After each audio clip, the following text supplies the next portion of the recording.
얼마 전에 BYD가 유럽에서 우리 전기차 전략 실패했습니다. 인정했어요. 그래서 뭐라고 했냐면 저희 하이브리드 늘릴 겁니다 했어요. 생각보다 만만치 않은 거예요. 유럽에 그렇게 공장 막 본격적으로 짓는 것도 여의치가 않은 거죠. 지금 대기하고 있었던 유럽 완성차들의 중저가 모델 나오기 전까지는 반짝했는데 그것도 만만치 않은 거예요. 국내 배터리 업체들의 소위 말하는 이 3사의 점유율? 저는 그거는 또 다시 회복되는 국면으로 갈 거라고 보고 있어요. 중국 비중이 좀 줄어들면 국내 배터리한테는 좀 아직 기회가 있다.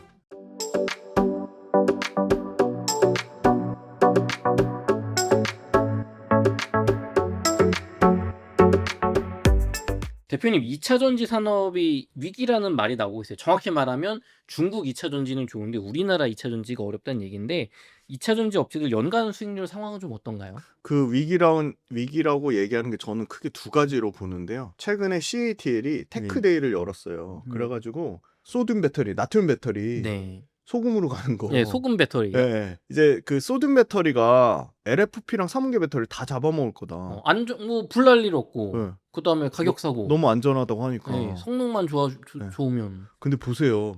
LG 에너솔루션이 배터리, 그럼 소듐 배터리보다 LG 에너솔루션이 폴란드에 공장 지어서 양산한 거가 기술력이 떨어질까요? 그건 전혀 아니라고 보거든요. 근데 LG 에너솔루션도 개발을 할 거 아니에요. 네. 소듐 배터리 당연히 개발하죠. 그런데 폴란드에 3원계 배터리 양산하는데 4년 걸렸거든요. 네. 유럽에서 물이 바뀌기만 해도 배터리의 수율이 박살난다고 하잖아요. 네. 물만 바뀌어도. 음. 근데 그러면 일단 CATL의 데이터를 얼마나 믿을 거에 대한 신뢰도. 그 CATL 배터리를요, 중국에서 배터리 관련된 유튜브를 운영하시는 분이 굉장히 신랄하게 얘기한 유튜브도 있어요. 그것도 한번 보시면 좀 객관적일 것 같아요. 너무 중국 배터리 찬양하고 중국 배터리가 좋다고 얘기하는 쪽이 많으니까. 근데 일단 결론만 말씀드리면 CATL의 나트륨 배터리가 굉장히 혁신적이다. 심지어 이거 증권사에서 그것도 얘기해줬어요. 개발하고 양산은 너무나 큰 차이가 있는 거죠. 심지어 기술적으로 훨씬 진보된 나트륨 배터리인데 모든 차에 다 적용해가지고 상용화가 언제 될 거냐는 거죠. 네. 그래서 현실적으로 LG 엔솔이 CATL보다 기술력이 떨어질까요? 특허 건수만 9배, 10배 이상 차이 납니다. 배터리 관련된 LG 특허만. 엔솔이 특허가 훨씬 앞선다. 9배, 10배 앞선다. 넘사벽이에요. 넘사벽. 그러니까 예를 들어 LG 엔솔이 5만 건의 특허를 갖고 있다고 치면 CATL이 5천 건 정도예요. 그래서 같은 배터리 기술력으로 글로벌 탑티어라고 볼 수 있는, 물론 CATL이 LFP 관련된 기술은 LG 엔솔보다 앞설 수 있죠. 근데 LFP 배터리의 기술력과 3원계 배터리의 기술력의 차이를 굳이 따지자면 3원계 배터리가 저는 훨씬 더 기술 난이도가 높다고 보거든요. 그런데 3원계 배터리의 탑티어인 LG 엔솔이 뭐라고 했냐면 소듐 배터리 2030년에나 우린 상용화 가능할 거라고 했는데 CATL이 5년 앞당겨서 당장 요번에 테크데이 때 우리 25년도 올해 양산한다고 했어요. 네. 근데 그럼 올해 양산하려고 하면 엄청난 양산에 대한 데이터가, 실전 데이터가 있어야 되는데 그건 검증을 하나도 안 했어요. 못 했어요. 그냥 톡 까놓고 얘기하면 그냥 연구소에서 한 대 어떻게 테스트해가지고 성공한 거를, 자, 우리는 그런 얘기는 누가 못해요. 그죠? 우리 소듐 배터리 개발했습니다. 상용화했습니다. 그렇게 얘기한 수준이라고 보는 게 좀 합리적이지 않을까 보고요. 소듐 배터리가 됐어요. 근데 소듐 배터리의 치명적인 단점은 전기차의 핵심은 뭐죠? 계속 우리가 얘기하는 그거잖아요. 에너지 밀도, 주행거리. 네. 주행거리와 에너지 밀도인데 주행거리와 에너지 밀도가 3원계 배터리랑 게임이 안 된다고요. 그러니까 무슨 말이냐면 소듐 배터리가 엄청나게 개발됐다고 해요. 그래서 그러면 얼마나 갈 수 있어? 200m 정도, 200km 정도 간대요.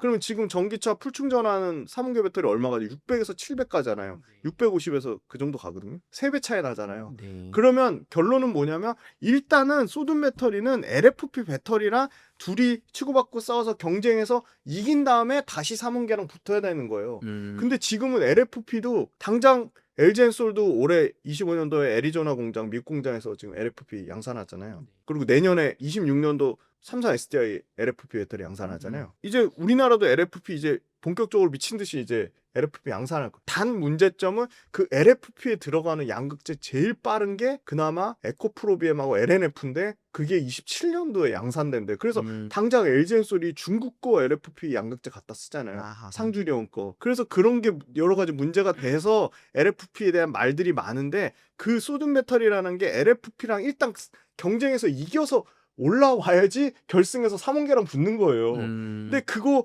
LFP 이길지도 사실 몰라요, 그것도. 그래서 일단 그게 말도 안 되는 상황인 거고. 그다음 두 번째로 지적되는 게 유럽에서 55%, 60% 차지하던 한국 배터리 3사 점유율이 45%까지 떨어졌다. 맞아요. 45%까지 떨어졌어요.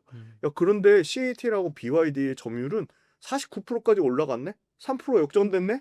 그 얘기를 하거든요. 근데 그것도 무슨 차가 많이 팔리냐에 따라 월별로 달라요. 그거 아세요? 얼마 전에 BYD가 유럽에서 우리 전기차 전략 실패했습니다. 인정했어요. 어제. 정말요? 그래서 뭐라고 했냐면 저희 하이브리드 늘릴 겁니다 했어요. BYD가.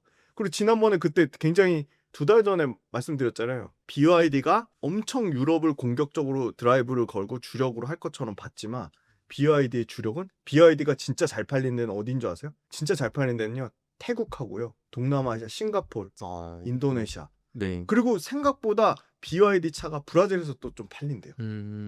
그러면 브라질하고 싱가포르, 태국은 유럽이 아니잖아요. 유럽이 아니죠. 네.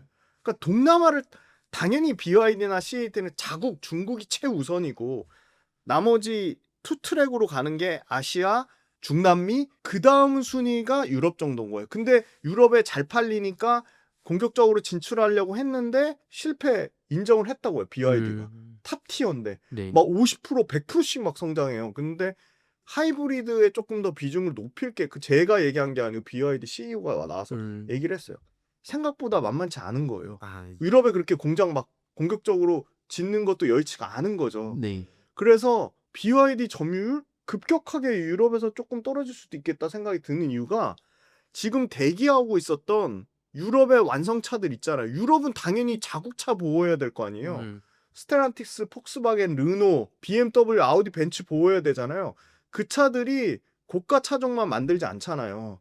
그래서 1월달, 2월달, 3월달 데이터에 폭스바겐이 만드는 조금 저가차 있잖아요. ID3나 ID4. 네. 중저가에 포커스된 유럽 자국차가 판매량이 급격하게 올라오고 있거든요.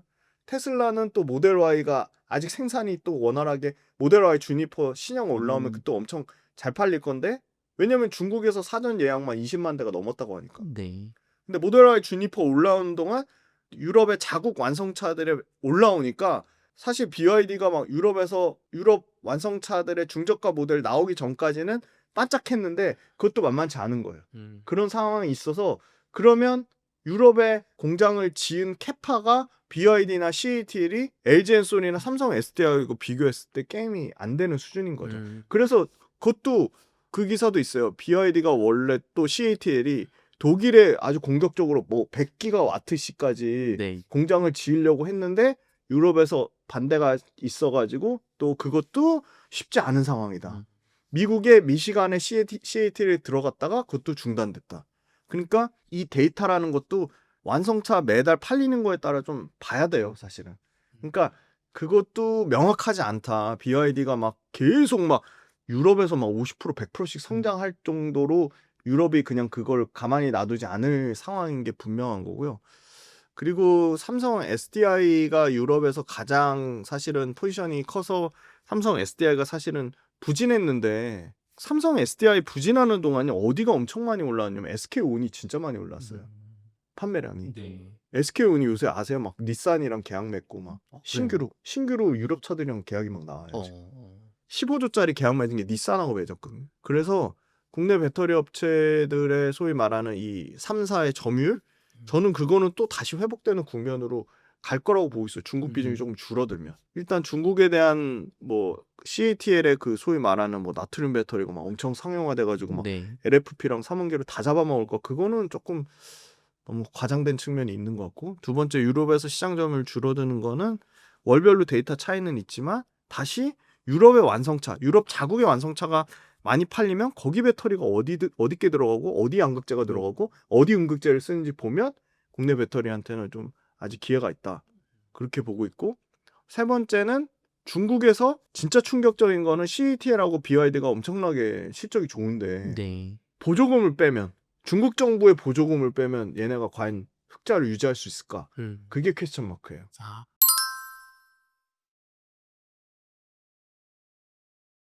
상상도 못할 만큼의 보조금 조 단위로 줘서 회사를 어떻게 보면 막말로 인공호흡기 대주고 있는데 인공이 딱 되는 순간 얘네가 자체 경쟁력을 가질 수 있을까?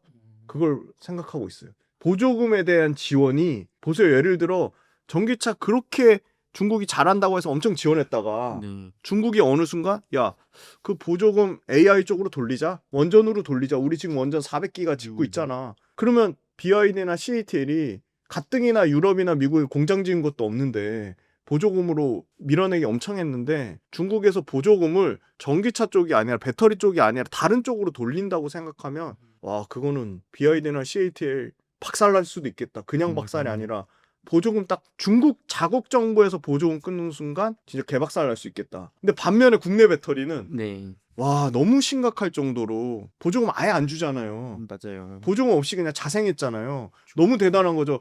그래서 포스코 퓨처엠 사장이 직접 제발 이거 응급제 이거 가격 경쟁력이 게임이 안 된다. 5분의 1에서 10분의 1 정도 응급제 수준 난다는 거예요. 그래서 아, 제발 이거 보조금 지원해 주세요 해서 우리나라 정부가 계속 미루고 눈치 보고 그냥 뭐 배째란 식으로 나오다가 얼마 전에 흑연 쪽 있잖아요. 네. 보조금 그게 나왔어요.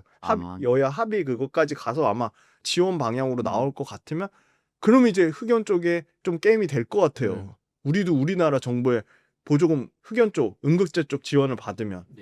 그런데 이미 보조금 없이 자생했잖아요. 네. 한번 붙어보자. 보조금 없이 진짜 기업 대 기업으로 붙어보자. 그러면 상황은 또 모르죠.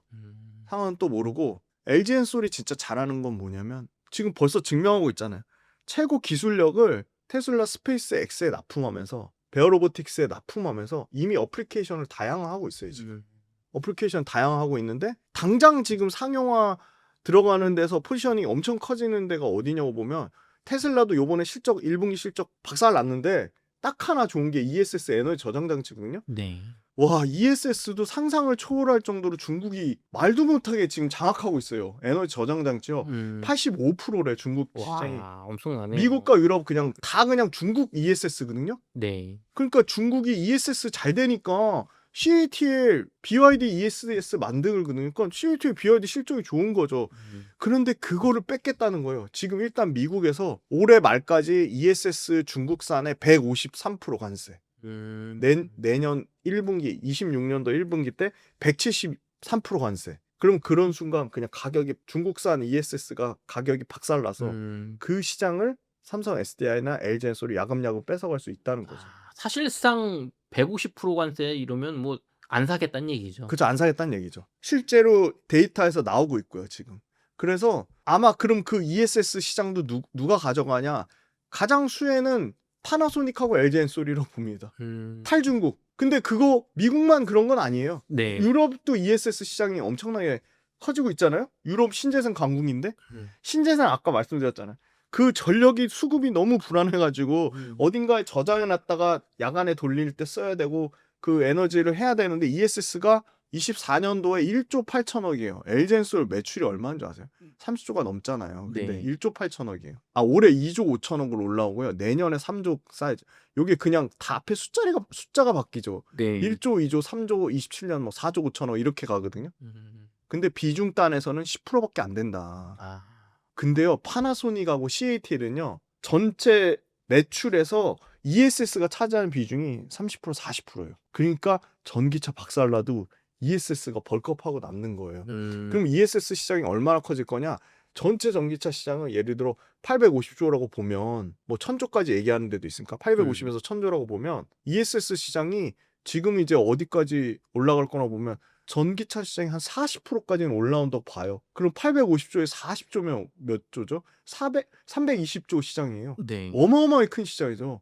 거기서 중국이 85% 잡고 있는데 그중에 절반만 삼성 SDI나 LG엔솔이나 SK온이 가져간다고 하면 또 다른 캐파가 완전 열리는 거죠. 긴급하게 애리조나 ESS를 돌려가지고 네. 그 생산 라인을 아주 유연하게 전환시켜서 폭증시키려고 하는 거예요. 왜냐면 매출에서 차지하는 비중 자체가 너무 적은 거예요. 그나마 삼성 SDI 많아봤자 16%거든요. 삼성 SDI는 내년 정도 되면 비중 20%까지 올라올 것 같아요. 그래서 이 새로운 ESS라는 모멘텀이 있고 그거를 LG 엔솔이나 삼성 SDI가 여전히 잘 하고 있다. 그쪽 ESS 중국 모멘텀도 뺏을 확률이 있고 실제 그게 숫자로 나오고 있다. 좀 그렇게 보고 있고요. 그다음에 이 관세에 관련돼서 우려하는 건 이겁니다. 그 굉장히 합리적으로 봅니다.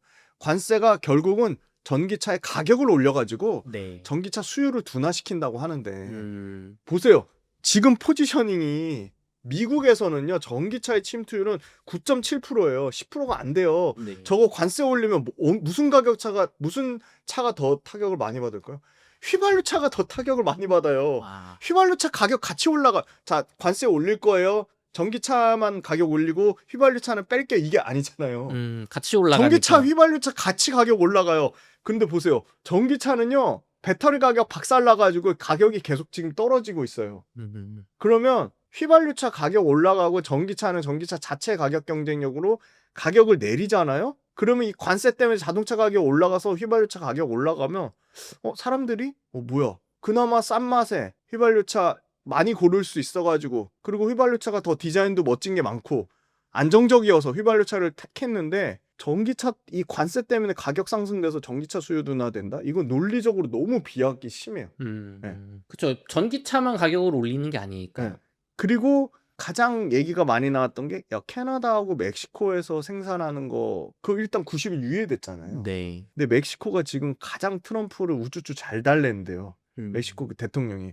그래서 그 부분도 저는 이거 또 유예될 거다 그렇게 보고요. 왜냐면 중국도 150% 때리겠다고 했다가 지금 50% 인하하는 걸로 또 얘기가 엊그제 나오잖아요.